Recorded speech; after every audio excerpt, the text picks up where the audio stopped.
बच्चों, आज अपन पढ़ेंगे उपयोगिता विश्लेषण, यूटिलिटी एनालिसिस।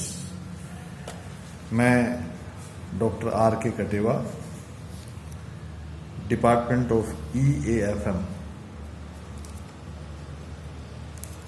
सेठ Netram Magraj government girls college Jhunjhunu. तो ये उपयोगिता दृष्टिकोण पे अपन आज चर्चा करेंगे। किसे कहेंगे उपयोगिता, क्या है?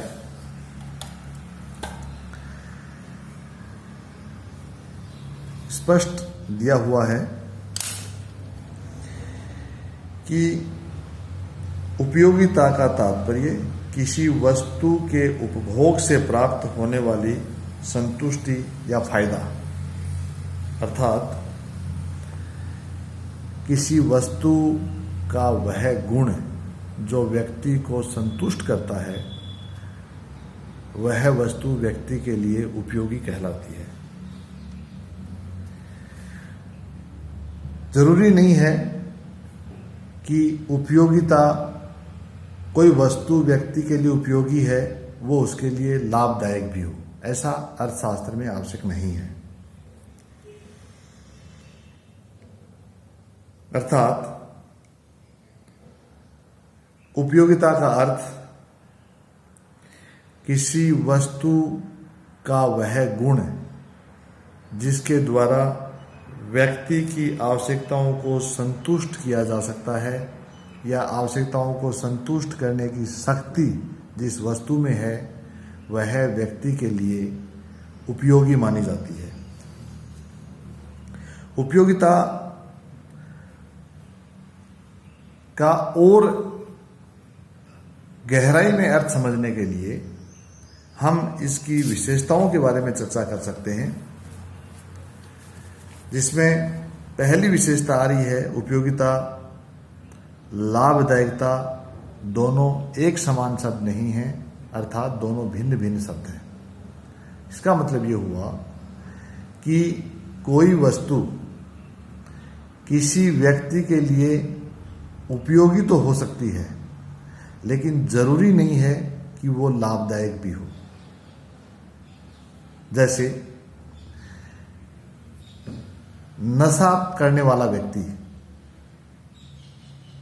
जब उसे नशे की तलब होती है तो उस वस्तु का सेवन वह करता है जिससे उसका नशे की तलब पूर्ण होती है, यानी उसे नशे के संबंध में संतुष्टि प्राप्त होती है। तो उस नशीली वस्तु में वह गुण विद्यमान है जो उस नशेली व्यक्ति को संतुष्ट करता है, लेकिन वह लाभदायक नहीं है,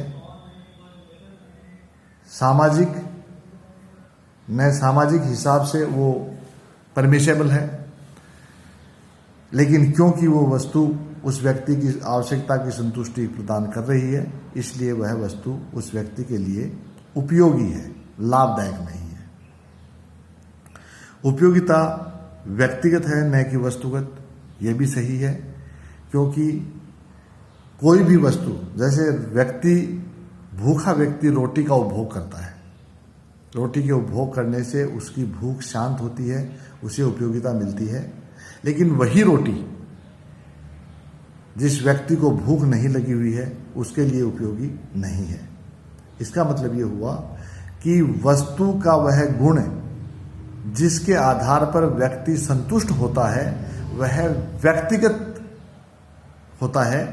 किसी व्यक्ति के लिए वह उपयोगी हो सकती है, भूखा है उसके लिए रोटी उपयोगी है, जो भूखा नहीं है उसके लिए रोटी उपयोगी नहीं है। ठीक ऐसे ही हम पानी का उदाहरण ले सकते हैं कि पानी प्यासे व्यक्ति के लिए उपयोगी है, जिस व्यक्ति को प्यास नहीं है उसके लिए पानी उपयोगी नहीं है। इसका मतलब ये हुआ कि ये व्यक्तिगत होती है उपयोगिता, न कि वस्तुगत। तीसरा इसमें दे रखा है उपयोगिता उपभोग्य वस्तुओं से संबंधित है, अर्थात उपयोगिता का मतलब जब उपभोक्ता किसी वस्तु का उपभोग करता है तब उसकी उपयोगिता का पता चलता है, न कि उत्पादक। आप उत्पादन कितना भी करें, उससे उसकी उपयोगिता का पता नहीं लगेगा। लेकिन उपभोग की प्रक्रिया में जैसे जैसे हम किसी वस्तु का उपभोग करेंगे और आगे बढ़ते जाएंगे, तो वैसे वैसे उस वस्तु का उपभोग करने पर मिलने वाली उपयोगिता, संतुष्टि धीरे धीरे कम होती जाती है। इसका मतलब ये हुआ, जब वस्तु का उपभोग करेंगे तभी उपयोगिता सामने आएगी, उपयोगिता महसूस होगी, उपयोगिता मन स्थिति में आप संतुष्टि महसूस करेंगे। अगला पॉइंट दे रखा है, उपयोगिता वस्तु की मात्रा पर निर्भर करता है। अर्थात जैसे जैसे वस्तु की मात्रा व्यक्ति के पास बढ़ती जाती है, वैसे वैसे उसकी अगली इकाई से प्राप्त होने वाली उपयोगिता घटती जाती है और एक बिंदु के बाद वह वस्तु उसके लिए बिल्कुल उपयोगी नहीं रह जाती है। अगला पॉइंट दे रखा है, उपयोगिता का संबंध उपभोक्ता की मानसिक स्थिति से है। यह भी सही है कि इससे भी स्पष्ट है, उपयोगिता एक मनोवैज्ञानिक विचार है जो उपभोक्ता अनुभव करता है। उपभोक्ता कोई भौतिक वस्तु, उपयोगिता कोई भौतिक वस्तु नहीं है, बल्कि यह मानसिक विचारधारा है। वस्तु की उपयोगिता उपभोक्ता की मनोस्थिति पर निर्भर करती है। एक प्यासे व्यक्ति के लिए पानी बहुत उपयोगी है, लेकिन प्यास बुझाने के बाद उसी व्यक्ति के लिए पानी की उपयोगिता समाप्त हो जाती है। इस प्रकार उपयोगिता को केवल अनुभव किया जा सकता है, यह पूर्ण रूप से मानसिक स्थिति पर निर्भर करती है।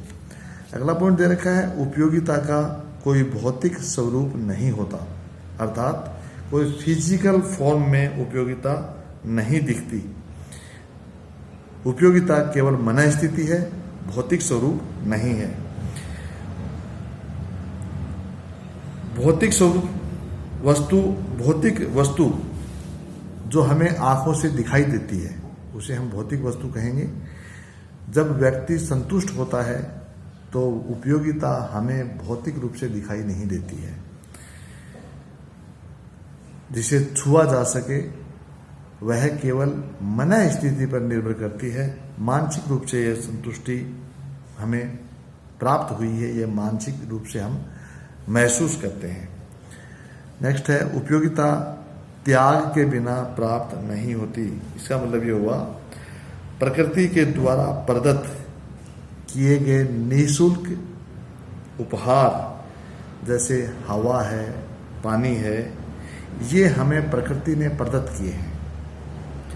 इन प्रकृति प्रदत्त वस्तुओं को छोड़कर अन्य किसी भी वस्तु की प्राप्ति के लिए हमें त्याग करना पड़ता है। वस्तु से उपयोगिता प्राप्त करने के लिए व्यक्ति को कुछ न कुछ त्याग अवश्य करना पड़ेगा। यह त्याग मुद्रा की इकाई के रूप में किया जा सकता है। अतः हम ये कह सकते हैं कि कोई भी उपयोगिता प्राप्त करने के लिए हमें मुद्रा रूपी त्याग का करना आवश्यक होता है। अब उपयोगिता का माप, अगला पॉइंट आता है उपयोगिता का माप। अर्थशास्त्र में उपयोगिता दो प्रकार की बताई गई है। पहली गणनावाचक दृष्टिकोण, जिसको कार्डिनल अप्रोच कहा गया है। दूसरा क्रमवाचक दृष्टिकोण, जिसे ऑर्डिनल अप्रोच कहा गया है। कार्डिनल अप्रोच यानी गणनावाचक जो दृष्टिकोण है, उसके अनुसार उपयोगिता को मोटे रूप में मापा जा सकता है। अर्थात उसको मापने का यंत्र मुद्रा माना गया है। हम ये कह सकते हैं कि कोई व्यक्ति किसी वस्तु का उपभोग करने के लिए उसे प्राप्त करता है तो उसके लिए तरलता का त्याग करता है। तरलता का त्याग उस वस्तु को प्राप्त करने के लिए जितनी मात्रा में किया जाता है वह उस वस्तु से प्राप्त होने वाली उपयोगिता मानी जाती है।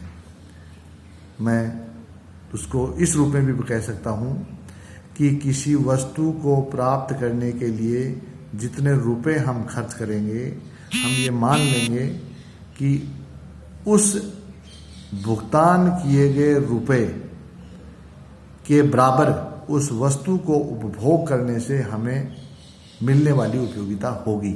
अर्थात यदि हम रोटी का उपभोग करना चाहते हैं और उस रोटी के लिए मैं 1, 2, 3, 4, 5 रुपये पे कर रहा हूँ, भुगतान कर रहा हूँ, तो ये मान लेंगे कि उस रोटी के उपभोग करने से मुझे मिलने वाली उपयोगिता 2, 4, 5 जो भी उसकी कीमत मैंने चुकाई है उसके बराबर मुझे उससे उपयोगिता मिल जाएगी। अर्थात किसी वस्तु को प्राप्त करने के लिए मुद्रा के रूप में जो हम त्याग करते हैं, मुद्रा के रूप में जो हम भुगतान करते हैं, भुगतान की गई उस राशि के बराबर हम उस वस्तु से प्राप्त होने वाली उपयोगिता को माप लेते हैं। ये विचारधारा जो गणनावाचक विचारधारा है, ये नव प्रतिष्ठित अर्थशास्त्री जैसे मार्शल, पीगू, इन्होंने इस विचारधारा को बताया है। लेकिन इस विचारधारा में कई दोष हैं। दोष इस रूप में हैं कि हमने ये मान लिया कि रोटी को प्राप्त करने के लिए हमें 5 रुपये का भुगतान करना है, तो रोटी से मिलने वाली उपयोगिता 5 हो जाएगी।